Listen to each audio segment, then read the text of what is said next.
की सबसे स्लोएस्ट 50 है। ठीक है, श्रेयस अय्यर ने और अक्षर पटेल ने लेकिन इंडिया को ना चौथी विकेट के लिए पार्टनरशिप दे दी 98 रन की। निकलवा लेना, ये वाला कॉन्फिडेंस कैसे डेवलप किया जाता है टीमों के अंदर, प्लीज रोशनी डालें। ये कॉन्फिडेंस डाला नहीं जाता, ये एक प्रोसेस होता है। मैं हमेशा कहता हूँ, आप एक प्रोसेस के तहत चल रहे होते हैं, टीम को बिल्ड करते हो। जो कप्तान और कोच होता है ना, उनकी जो जो 15-16 लड़के वो सिलेक्ट करते हैं ना, वो कंडीशंस को एक लेकर चला। खैर भाई, आज एक सही टीम से खेला है इंडिया, तो उनको भी थोड़ा सा आइडिया हुआ है कि तो रन बनाना थोड़ा सा मुश्किल है। पाकिस्तान उनको हमेशा पूल में मिल जाता है 2 पॉइंट्स देने के लिए। हम भी मीनोज ही हैं, लेकिन बस हमें जो है वो पुरानी लेगेसी की वजह से एक इमेज बनाया हुआ है, जिसकी वजह से हम अभी भी जो है किसी कैटेगरी। आज की बात करें, न्यूजीलैंड ने टॉस जीता। न्यूजीलैंड को लगा कि यार वो जो पाकिस्तान वाला चक्कर है, क्योंकि वही ब्लैक सॉइल पिच के ऊपर आपको नजर आ रहा था। डीके ने भी पिच रिपोर्ट में कहा था कि ये पिच जो है ये with the passage of time ये बेहतर होती जाएगी बैटिंग के लिए। डीके पिच रिपोर्ट में गलत साबित हो गया और न्यूजीलैंड की टीम टॉस जीत कर गलत साबित होगी, क्योंकि न्यूजीलैंड की टीम ने टॉस जीत कर पहले की बॉलिंग, इनको करनी चाहिए थी बैटिंग, लेकिन इन्होंने पाकिस्तान इंडिया के मैच से ये अंदाज़ा लगाया कि यार सेकंड हाफ में बैटिंग के लिए ये पिच बेहतर हो जाती है। वो नहीं हुई। सेकंड हाफ में पिच स्पिनर्स के लिए, जिसे कहते हैं, आइडियल हो गई, स्लगिश हो गई, ड्यूल पेस हो गई, गेंद फंस कर आना शुरू हो गया और न्यूजीलैंड वाले वरुण चक्रवर्ती के चक्रव्यूह में फंस गए।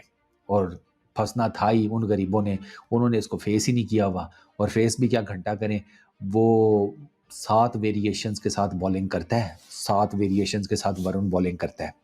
अब उसकी एक वेरिएशन तो ऐसी है कि जिसने ना सबको हैरान परेशान किया हुआ है, वो भी मैं उसकी बॉलिंग में आपको चल के बताऊंगा। इंडिया ने पहले बैटिंग की, इंडिया ने की है 249। इंडिया के जनाब, हालांकि थैंक्स टू हेनरी, उसकी ब्रिलियंट बॉलिंग और plus some fine catching New Zealand की तरफ से, उससे इंडिया जो है ना वो 30 के ऊपर 3 आउट हो गए थे। विराट कोहली की तीसरी विकेट गिरी 6.4 ओवर्स में।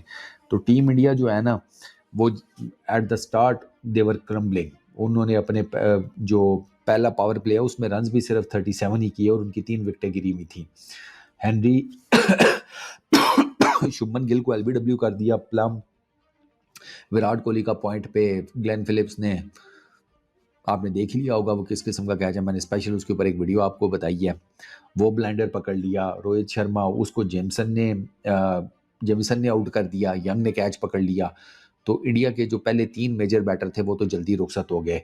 फिर श्रेयस अय्यर और अक्षर पटेल, इन दोनों ने ना, जिसे कहते हैं, आहिस्ता आहिस्ता खेलना शुरू किया और ये बहुत स्लो खेले। श्रेयस अय्यर ने किए हैं टोटल 79 रन 98 बॉल्स के ऊपर। श्रेयस अय्यर ने 4 चौके 2 छक्के लगाए हैं। श्रेयस अय्यर की ये 50 उसके कैरियर की सबसे स्लोएस्ट 50 है। ठीक है, श्रेयस अय्यर ने और अक्षर पटेल ने लेकिन इंडिया को ना चौथी विकेट के लिए पार्टनरशिप दे दी 98 रन की। आमिर भाई, आज इंडिया और न्यूजीलैंड का जो मैच था, उसके अंदर इंडिया ने वरुण चक्रवर्ती को खिलाया। उन्होंने आते ही 5 विकेट्स ले ली। सवाल ये है कि ये जो नया प्लेयर डालकर उससे भी 5 विकेट्स निकलवा लेना, ये वाला कॉन्फिडेंस कैसे डेवलप किया जाता है टीमों के अंदर, प्लीज रोशनी डालें। ये कॉन्फिडेंस डाला नहीं जाता, ये एक प्रोसेस होता है। मैं हमेशा कहता हूँ, आप एक प्रोसेस के तहत चल रहे होते हैं, टीम को बिल्ड करते हो।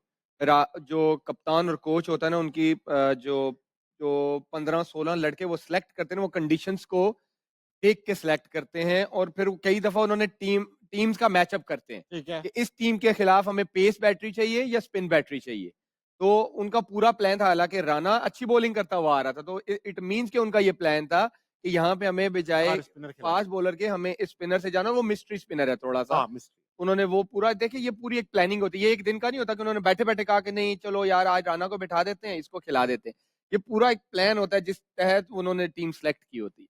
राशिद भाई, एक चीज, 2 सवाल आपसे। एक तो ये जो आमिर कह रहे हैं पूरा प्लान होता है, अब क्योंकि टेक्नोलॉजी का दौर है, तो ये क्या प्लान और ये स्ट्रेटजी क्या थ्रू टेक्नोलॉजी हासिल की जाती है या ये ब्रेन्स बैठे हुए हैं, ह्यूमन ब्रेन्स? नहीं, ये टेक्नोलॉजी के थ्रू 2 प्लेयर डेवलप हुए हैं with in 1 year. Kuldeep Yadav को देखा आपने 2023 के वर्ल्ड कप में, वो वापस आए थे। जी, जी, जी। क्योंकि उनकी जो बॉल थी चाइनामैन। जो चाइनामैन का वर्ड अब हदफ खत्म कर हो दिया, चुका है। खत्म हो गया। अब मिस्ट्री हो तो गई। वो जो बॉल करते थे उनकी पेस कम थी, एयर में पिक हो जाते थे। तो उनमें एक बॉल थी जो बाहर निकालते थे गुगली, वो कम थी, उसका रेशियो कम था, उसकी जो डिग्री वो भी कम थी। उसपे वर्क किया इन्होंने, जो इनकी बैंगलोर में जो एकेडमी है वहाँ पे किया। किया। पेस उसको बढ़ाई, उसके बाद उसके टर्न की डिग्री चेंज हुई, तेज किया, फिर वो वापस आया और वो मेन बॉलर हैं इस वक्त। चक्रवर्ती के साथ ऐसे हुआ है कि 2021 में खेले थे अगेंस्ट पाकिस्तान और ठीक ठाक मार लगी जी थी, जी उसके बाद कम खेले उसका मुझे याद नहीं, लेकिन अभी इंग्लैंड के खिलाफ वापस आए T20 में हाँ और उन्होंने हर मैच में कमाल बॉलिंग कराई। 3-4 T20 में आउट किए। इन पे भी काम फिर हुआ है फिर इन पे ज्यादा काम हुआ है। अच्छा जाहिर फिर बात क्योंकि केकेआर से खेलते हैं और वो चैंपियन भी हुई, सही इनकी है वजह से चैंपियन हुई। फिर इनका जो कोच है वो भी केकेआर का। तो इससे बड़ा फ़र्क पड़ता है कि आपको एक एतमाद होता है एक बॉलर के ऊपर, वो वहाँ पे लेके आए। फिर उसी सीरीज़ में वनडे की जो सीरीज़ थी उसमें भी लेके आ गए और आखिर में बुमराह की जगह शायद दोबारा इनको यहाँ पे सिलेक्ट हाँ किया हाँ और ड्राई पिच थी, इनको पता था ये बहुत कामयाब होगा क्योंकि ये रीड नहीं हो रहा किसी से भी। और ब्रूक को तो 3 मैच में 3 दफ़ा आउट कर दिया था इंडिया हाँ में हाँ हाँ और ये रीड नहीं हो पा रहे जिसकी वजह से अभी न्यूज़ीलैंड को भी देखें आप और 250 रन बहुत तेज़ पिच के ऊपर जो मैं समझता अब हूँ। आगे खेलेंगे ये डिपेंड करता है कौन-सा मैच खिलाते हैं, अब ये खिलाएँगे ज़रूर शायद खिलाएंगे फाइनल में खिलाएंगे लेके आएँगे ये। वाले जब आए बैटिंग करने के लिए तो मैंने कहा कि कोई एक बंदा अगर इनको बचा सकता है तो वो हैं हम सबके बड़े भाई सीनियर मोस्ट हर जमाने में मौजूद रहे हैं वो न्यूजीलैंड की टीम के अंदर वो ही अगर बना सकते हैं तो बना सकते हैं क्योंकि ये पिच कोई नॉर्मल शॉर्मल है नहीं और वो खड़ा रहा मासूम एंड तक खड़ा रहा उसकी विकेट भी अक्सर इस दुनिया में अनजाने मिलते हैं अपने स्पेल की आखिरी बॉल के ऊपर लेकर चला। खैर भाई आज एक सही टीम से खेला है इंडिया तो उनको भी थोड़ा सा आइडिया हुआ है कि इधर तो रन बनाना थोड़ा सा मुश्किल है। पाकिस्तान उनको हमेशा पूल में मिल जाता है 2 पॉइंट्स देने के लिए। हम भी मीनोज ही हैं लेकिन बस हमें जो है वो पुरानी लेगेसी की वजह से एक इमेज बनाया हुआ है जिसकी वजह से हम अभी भी जो है किसी कैटेगरी में आ जाते हैं वरना वेस्ट इंडीज वाली हालात है ना हमारे कभी कभी जो है किसी भी टीम को हरा सकते हैं वरना हम मीनोज ही रह गए हैं। 2 मुफ्त के पॉइंट ही मिल जाते हैं इंडिया को। उसके ग्रुप के अंदर 2 मीनोज आए होते हैं बाकी सब ग्रुप के अंदर एक होता है और दूसरे ग्रुप के अंदर अब जिसको मीनो की सीट के ऊपर रखा हुआ था वो था अफगानिस्तान। तो अब सोच लो कि अफगानिस्तान जो कि बांग्लादेश और पाकिस्तान दोनों से बेहतर टीम है उसको उस ग्रुप में डाला हुआ था और हमारे यहाँ पे जो है दो तो न्यूजीलैंड और इंडिया वालों को तो हमारा शुक्रिया अदा करना चाहिए। सबसे पहले तो दोस्तों उनको बाहर निकालो इंडिया में से। वो जो लड़ रहे थे जब स्क्वाड अनाउंस हुआ था कि इतने स्पिनर क्यों भर दिए 4 स्पिनर्स मेरे ख्याल में कोई 32 ओवर्स आज स्पिन के डाले हैं इंडिया ने।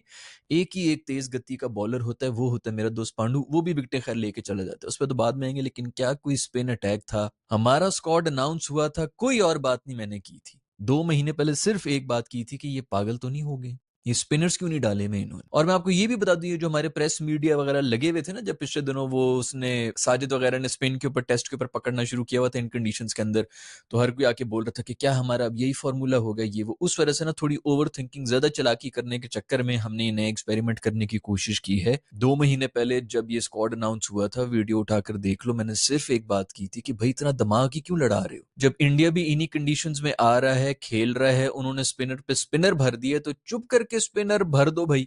अब ये और बात है कि हमारे लोग समझ रहे होते हैं कि भाई आगा सलमान और वो जो खुशदिल वगैरह हैं वो इसी लेवल के स्पिनर हैं जो कि इनके स्पिनर तो ऐसा कुछ भी नहीं। चलें ठीक है आप जो है वो 3 फुल टाइम स्पिनर नहीं भर सकते हैं तो 2 तो कम से कम रख सकते हैं ना। मुझे समझ ही नहीं आती है कि अपनी नई लॉजिक लाने की जरूरत ही क्या बनती है भाई उनके जो एनालिसिस करने वाले बैठे हुए हैं ना वो जितनी नेक नियति के साथ काम कर रहे हैं फुल प्रोफेशनलिज्म है इंडिया के अंदर उनको पता है कि भाई यही हमारा करता धरता यही हमने इसी के ऊपर काम के ऊपर मेहनत करनी है। हमारे यहाँ पर आके तो सियासतों के ऊपर मेहनतें हो रही होती है ना कि कैसे मैं अपनी सीट बचा लूं वहां पर प्रॉपर काम हो रहा होता है।